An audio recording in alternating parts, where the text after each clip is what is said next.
Krugels Georgetown Deli and Beer. I'm with Kevin. Kevin, how you doing today? Hey, Jeff.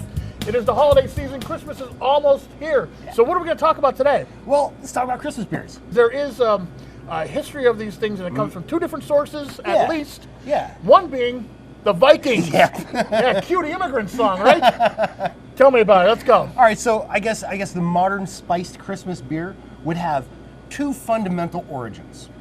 First off would be the origin of basically all of our Christmas traditions would be the Vikings or the Norse mythology, right? It was the Yule season, where we get Yuletide from. The Vikings called it the Yule season. Okay. And that would be from the middle of November to the middle of January. And so as that is the beginnings of our Christmas traditions, if you think you're decorating your house too early in November, just know that you're really right in the tradition. Oh, that's good to know. That's good to know, yeah. So that's where we got our Christmas tree from. That's where we get our lights from. Right. Odin turned into Santa Claus, you know, all that kind of a thing. But it was kind of a harvest festival. And as a harvest festival, the way you celebrate is by putting a ton of ingredients in your beer. So it's always been a drinking holiday, right? Christmas has always been a drinking holiday. I can stand by that. Okay. So in their beers, they would just add a whole lot of extra malts, and it would be malty and toasty, and what we would recognize as a brown ale by today's standards, and also typified by having a lot of extra alcohol in it. The other sort of an area where these Christmas beers come from are the Christmas spices. But you know, where did the Christmas spices come from? Well, now you're going to talk about the Crusades and the whole spice road to India, right? All right, that makes sense. That's where you're going to get your clove, your nutmeg, your cinnamon, and then even a little further east, you're going to get your ginger spices as well. Right. And there's something about nutmeg you said it was put in everything. Yeah, back they then. put nutmeg in a lot. Okay, I did not know that. They added nutmeg to ale to spike it up a little bit. And you could see this like in literature at the time too. They mentioned a lot of nutmeg in the beer. Yeah, the Canterbury Tales, 1390 from Chaucer. He talks about adding nutmeg to spice up his ale. Okay, so to be a Christmas ale, usually it's a ale that's spiced with nutmeg or cinnamon, something like that, to kind of give you that smell of Christmas. Yeah, the smell of Christmas. The strongest memories are linked to smell, and the strongest, the strongest scents that we employ in our food are right around Christmas. It gives you the Christmas memories every year. I love the Christmas memories. So let's sample some Christmas beers. What do you think? Let's take a look at them. All right. Okay, we got our first beer in front of us. Yeah. What do we have? Let's start with the classic. Sam Adams White Christmas. Gotta say, it's my wife's favorite holiday beer, right there. It's easy to find. It's one of the most readily available Christmas beers. People are probably more familiar with this one than just about any other Christmas beer out there. Okay, what makes it so special? Well, this is going to be your classic spiced Christmas ale. Okay. Let's give it a try. That's great. But I know what to expect from this. You're gonna get everything that's on the label, exactly what it says it is. It's nothing more, nothing less than a nicely spiced ale. All right, let's try. And it's not an overbearing beer. It's pretty light, actually. It's very light. It's much lighter than I expected. Yeah. The spice isn't obnoxious. It's an easy drinking beer. I can see why it's popular. There you go. It almost reminds me of a Belgian. My personal theory about the Belgian yeast is, now I haven't found any history books to corroborate this, but my personal theory is that the spices from the Middle East and Asia and stuff like that were kind of expensive. And I believe that the Belgians developed their strain of yeast almost as a cheaper copy of these more expensive spices, so you can get an easier source of that kind of a flavor. Right, because you're getting the flavors from the yeast, not the actual spices. Yeah. Oh, makes Just sense to me. just a personal theory. I think that the timelines add up.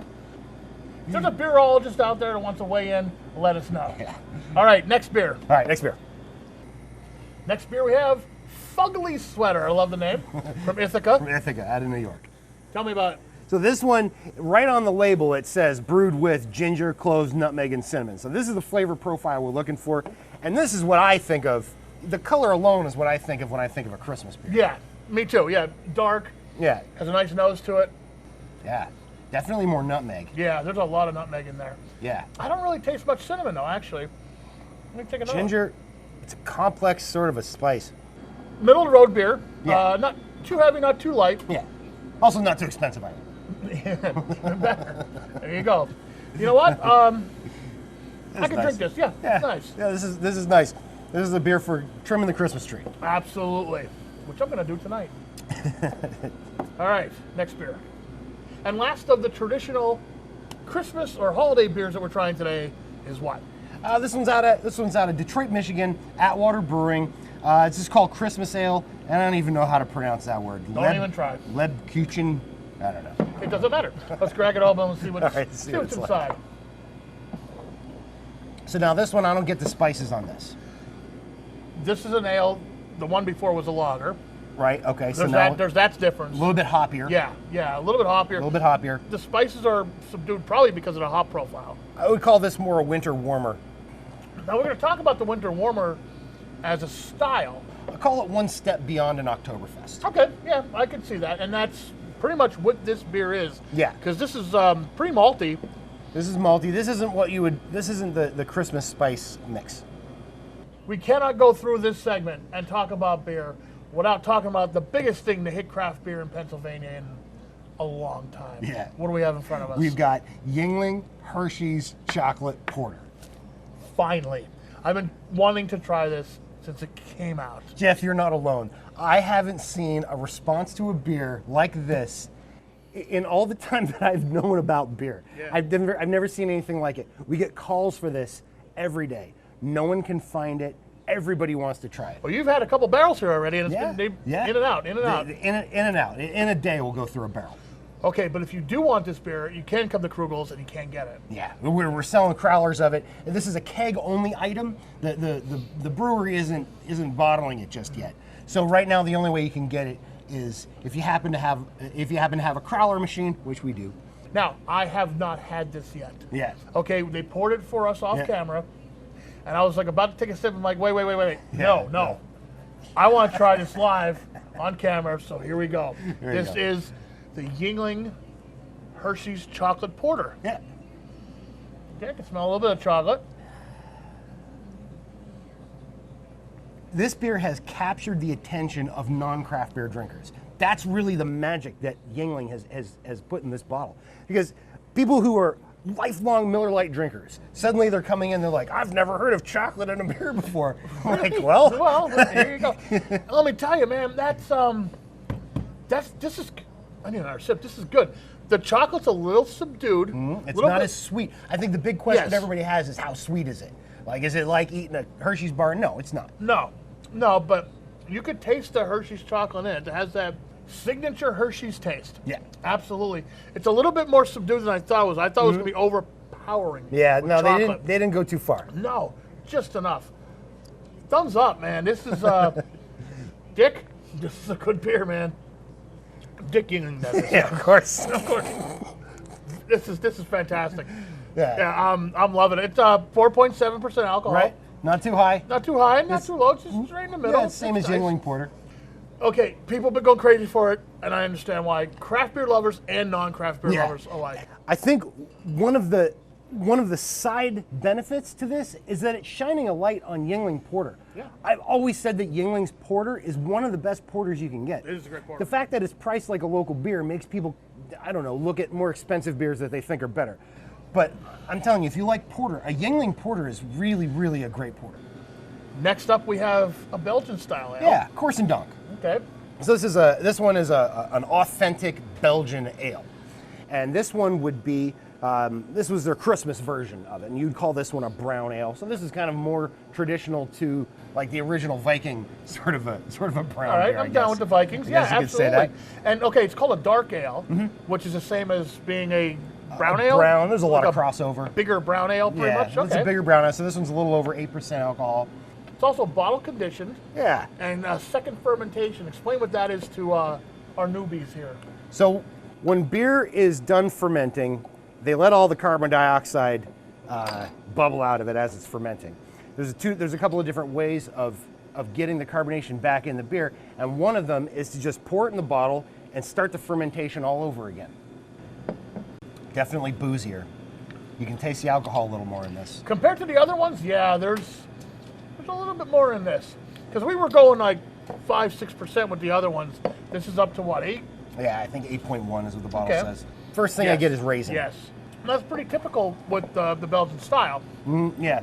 This tastes like a Belgian style beer. Tastes like a Belgian. It's a little bit heavier than some of them, but if it didn't have the Christmas tree on the label, it's a Belgian beer. I mean, there's a lot of that too. You throw winter, you throw Christmas on a beer, and it sells marketing. Better this time of year. Sure, yeah. It's always all marketing. You can drink this anytime.